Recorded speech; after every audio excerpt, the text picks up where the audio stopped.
Avec le logiciel ESAC, on a vu que vous pouviez compter vos caisses et avoir vos synthèses de la journée.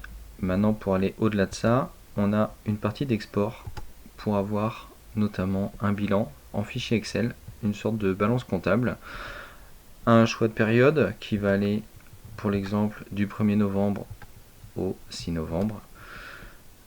Et une fois qu'on l'a envoyé, un téléchargement se fait directement via Excel et vous avez accès à toutes vos données saisies. Ici, la date du 1 au 6 novembre avec toute la partie des entrées et toute la partie des sorties. Une partie avec le chiffre d'affaires, vous avez votre chiffre d'affaires par jour qui a été effectué, votre total d'entrée et la synthèse de toutes vos sorties au niveau des avoirs, des tickets restaurants, les chèques vacances, les chèques, etc.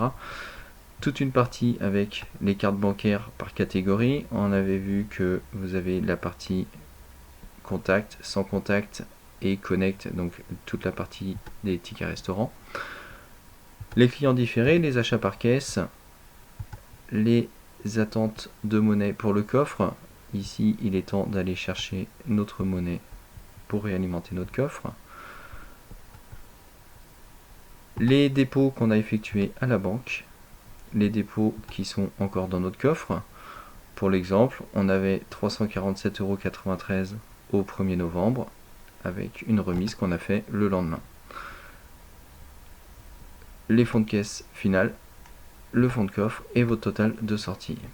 La balance s'équilibre donc entre nos entrées et nos sorties pour avoir un écart de caisse de 0,46 € sur la période du 1 au 6 avec un détail que vous allez avoir ici. Un nouveau modèle d'export va concerner par exemple le total, toujours sur la même période du 1er novembre au 6 novembre. De la même façon, un nouveau fichier Excel va pouvoir s'ouvrir.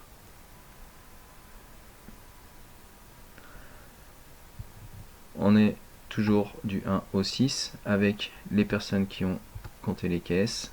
Ici, une caisse à chaque fois. Un fonds de caisse initial, un fonds de caisse final. Notre écart caisse qui concerne donc que les caisses et l'écart du jour qui peut être différent si on a un écart de coffre par exemple ou un écart de remise en banque. Toujours notre chiffre d'affaires, le nombre de tickets restaurants qui apparaît dans cette partie-là. Ici, on voit tout de suite qu'il y a une erreur qui a été faite au 4 novembre. Le nombre de tickets restaurants n'a pas été saisi. On pourra revenir dessus dans une prochaine vidéo. Toute la partie qu'on a vue avant, avec tous les différents paiements qui ont été faits par jour. Et on entre un peu plus dans le détail avec les remises du jour. Dans cette partie-là, on va pouvoir voir justement tout ce qui a été mis à la banque sur la journée. Et tout ça est détaillé par devise. De la même façon, on avait un total de tickets restaurants. Ici, on a le détail de tout ce qu'on a saisi. En chèque déjeuner au 1er novembre, par exemple, on a mis 18,50 €. Les saisies des TVA qu'on n'a pas saisies sur cette partie-là. Différents achats caisse. Et la description de notre achat caisse. Ici, on n'en a pas fait du 1 au 6. Un autre modèle d'export va concerner tout ce qui va concerner la banque. Donc on reste sur la période du 1er novembre au 6 novembre avec notre fichier qui va pouvoir s'ouvrir. On reprend de la même façon toutes nos données du 1 au 6 avec les personnes qui ont effectué toute la partie bancaire. Un récapitulatif sur la valeur de notre fonds de coffre à 225 €. La remise théorique du jour, ce qu'on devait être censé avoir en recette, ici 347,93 € et ce qu'on a trouvé en réel. On voit que dans ces parties-là, les montants sont identiques, donc il n'y a pas d'écart de dépôt.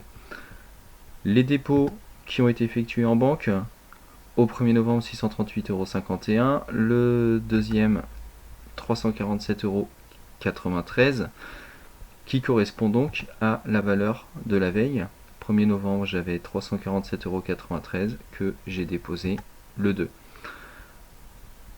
Le 4, j'ai pas effectué de remise en banque, d'où une grosse remise le 5 à 1437,08 €.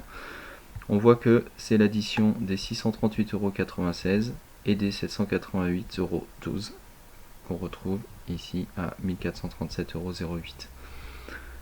On a fait notre remise et on repart de la même façon avec 488,64 € le 5 qu'on remet à la banque le 6.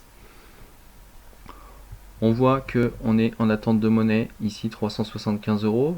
On a 375 € d'attente de monnaie avec nos 225 € qui sont contenus dans notre coffre pour une valeur donc de 600 €. On n'est pas allé chercher notre monnaie, donc on a toujours 0 € dans cette partie-là. Donc vous avez vu qu'ici on a plusieurs modèles qui sont directement créés.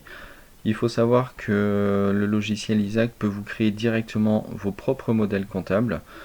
Si vous travaillez avec votre cabinet d'experts comptables qui a directement un tableau Excel, on peut le créer de la même façon pour que vous ayez juste à faire votre export sur votre période, généralement mensuelle, du 1 au 30 par exemple, et vous avez juste à exporter ce tableau-là pour l'envoyer à votre cabinet comptable.